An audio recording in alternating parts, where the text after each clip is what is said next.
இன்றைக்கி என்ன சமையல் பார்க்கலாமா? வழக்கம் போல் சுட சுட சோறு தான், ஆனால் நார்மல் சோறு இல்லை. இன்றைக்கி குதிரைவாலி அரிசி சாப்பாடு.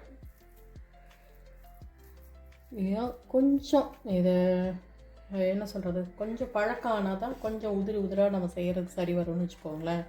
அது வரைக்கும் கொஞ்சம் கஷ்டம். ஒரு அரை மணி நேரம் ஊற வச்சுட்டு நல்லா கழுவணும், 4-5 தடவை கழுவணும்.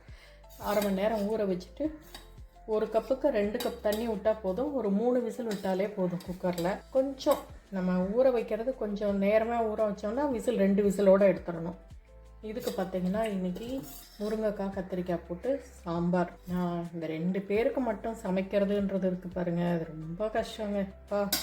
எப்படி பார்த்தாலும் மீதும். இதுக்கு தொட்டுக்க இன்றைக்கி ப்ரோக்கலி பொரியல், கூடவே பீன்ஸ் பொரியல், அதுக்கப்புறம் வெள்ளரிக்காய் சாலடு, அவ்வளோதான். இன்றைக்கி எக்கு பண்ணலை, ஏன்னா காலையிலேயே ப்ரெட் டோஸ்ட் ஆம்லேட் அப்படின்றதுனால இன்றைக்கி எக்கு பண்ணலை. கூடவே இன்றைக்கி பருப்பு போட்டதுனால பருப்பு ரசம் வச்சாச்சு. அவ்வளோதாங்க. ஏன்னா தயிரும் இருக்குது. அவ்வளோதான். இந்த டயட்டுக்கான வீடியோ தனியாக வரும், பார்த்துக்கோங்க.